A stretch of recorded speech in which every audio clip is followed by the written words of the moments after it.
Hi guys. So this is chapter 15 in Gregor, and we left off yesterday. Kind of, well, not very exciting. Luxa made Gregor a sandwich, and he told her that it's no good that they would just sit back and watch someone die, even if that being is a rat. So, chapter 15. Gregor found a spot on the floor at the front of the boat and made a bed out of blankets. Eris landed on a nearby seat. "Hey, Eris," he said. "What's up?" "I am unsettled about your rescuing the rat," said Eris. Oh, great, thought Gregor. Here we go again. But he had it all wrong. "I could not let go of the boat. I would have dived for you, but I could not let go of the boat without everyone falling," Eris said, his wings fluttering in distress. "Well, I know that," said Gregor. "Of course you couldn't. I didn't expect you to." "I did not want you to think, as your bond, that I would not come after you," said Eris, "the way I did not go after Henry." I don't. You've already come after me way more than I've come after you," said Gregor. "You did the only thing you could do." Gregor sat on his makeshift bed. Boots climbed onto his lap and gave a big yawn. "I sleepy." "Yeah, me too. Let's get some shut-eye, okay?" He lay down with Boots in the crook of his good arm and pulled a blanket over them. "We shut eyes," Boots said, and snuggled off to sleep. Gregor had neglected to put the life jacket back on her again. He really didn't think she could sleep in it anyway. But what if they ran into another squid or whirlpool or something? "Hey, Eris," he said, "if something bad happens again, I need you to promise me something." "What is this promise?" said the bat. "Save Boots. Save her before me. I know we're bonds and all, but get her first," said Gregor. Eris thought about it for a minute. "I will save both of you." "But if you have to choose one of us, choose Boots, okay?" said Gregor. There was no answer. "Please, Eris." The bat sighed. "I will save her over you if I must choose, if this is what you wish." "This is what I wish," Gregor said, letting go and relaxing into sleep. He felt better knowing Eris was there, watching out for Boots too. Maybe between him and Eris, and of course Temp, they could keep her safe. Hours later, when Gregor awoke, he felt a warm body pressed up against his leg. He wriggled his arm, which had gone numb, out from under Boots's head and sat up. In the light of Photo Glow-Glow's bulb, he could see Twitch-Tip lying against him. He gave a little start of surprise, and she opened her eyes. Twitch-Tip looked embarrassed and scooted away about 6 inches, which was as much as the close confines of the boat would allow. It was this reaction that gave Gregor the idea that she hadn't just rolled over against him in her sleep. She had, at some point, intentionally curled up against his leg. And it led him to another thought. How hungry for contact must Twitch-Tip be to lean up against him? A human whose scent made her ill. She must be starved. All those years of living alone in the Deadland had left her desperate to touch any warm being, even him. He immediately covered for her. "Hey, sorry, I must have rolled into you when I was sleeping." "It's not hard to," said Twitch-Tip. "There's so little room in the boat." "Yeah," said Gregor. He looked around. Meredith was in the back steering. Andromeda stood guard next to him. Photo's Glow-Glow was perched on the bow, occasionally shifting the color of his rear end. Everyone else was fast asleep. Gregor considered going back to sleep, but he felt too alert. Besides, this might be a good time to talk to the rat. He tried to think of a way to start the conversation, but Twitch-Tip began it herself. "I know you made them save me," said Twitch-Tip. "Well, I kind of spearheaded the whole thing," said Gregor, not wanting her to know how readily the others would have let her die. But she knew anyway. "Ripred was right about you. He said I couldn't judge you like I would other humans."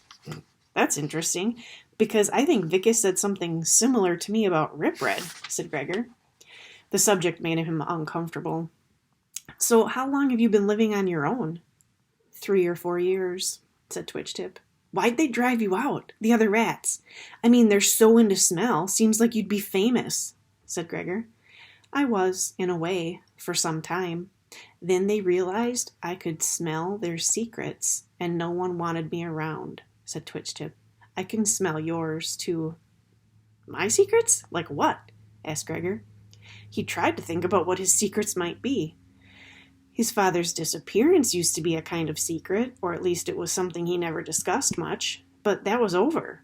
Of course, now the Underland was a secret, but only in the Overland. So what was she talking about? Twitchtip spoke so softly that Gregor could barely hear her. I know what happens when you fight. Gregor was taken aback. But she was right. That was a secret. He hadn't told anybody about how he couldn't really remember what happened once he started swinging a sword, but he didn't let on. What happens when I fight? He asked coolly. You can't stop. You put out a scent. I have only smelled it once or twice before. We rats have a name for someone like you. You're a rager, said Twitchtip. A rager? What's a rager? Asked Gregor. It sounded like somebody who lost their temper a lot.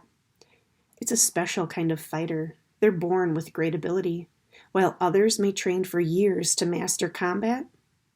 A rager is a natural-born killer, said Twitchtip. It was absolutely the worst thing he could imagine anybody saying about him. I'm not a natural-born killer, he gasped. He thought about Sandwich's prophecies, how they called him a warrior, how he was supposed to kill the Bane. Is that what everybody thinks? I'm some kind of killing machine? No one even knows about it yet, or it would have been the first thing I heard about you.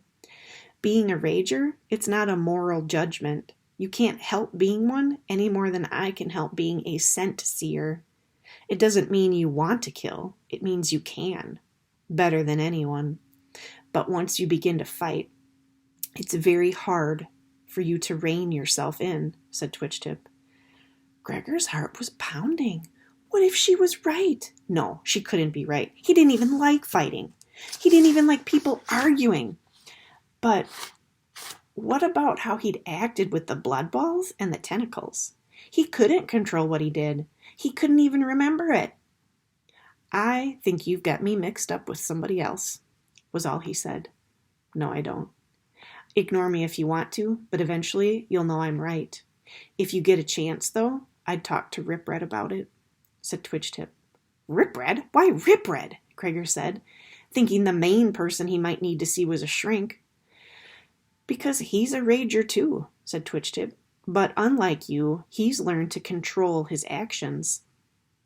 Rip Red? Well, no question, if anyone was a killing machine, it was that rat. Gregor thought of Rip Red whipping his tail at him to check his reflexes and saying, well, you can't teach that. Did he already suspect Gregor was a rager? Did Sullivan?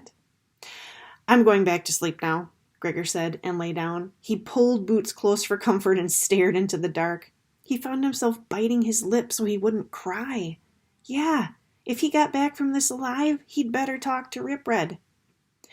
Hours passed, and slowly, one by one, everyone awoke, and what approximated a day in the Underland began. Gregor had utterly lost track of how long he'd been down here. He thought about asking Loxa, but did he really want to know? Every day down here was a day his family had been suffering at home. His head started to fill with images of that suffering. His dad's illness worsening, his mother's sleepless nights, his sweet grandma's confusion, and Lizzie's fear. What was happening? Did his mom still work every day? Was Lizzie trying to take care of his dad and his grandma and go to school and pretend to Mrs. Carmacci that he and Boots had the flu? Was it almost Christmas? Everything bad was worse at the holidays. He knew that from the years of his dad's absence. All around you were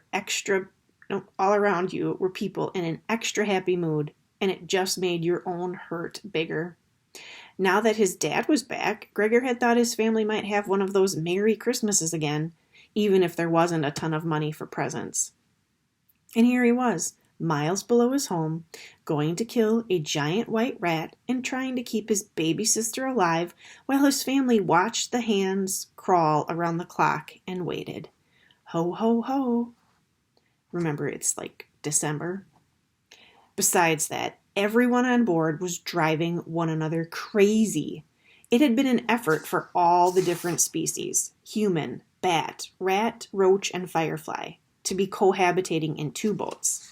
In one boat, it was getting nasty. I'm going to stop there because I'm at 10 minutes, and for some reason, YouTube doesn't like it if videos are much longer than that. I don't know why. So I will continue the second part of chapter 15 after this. See ya!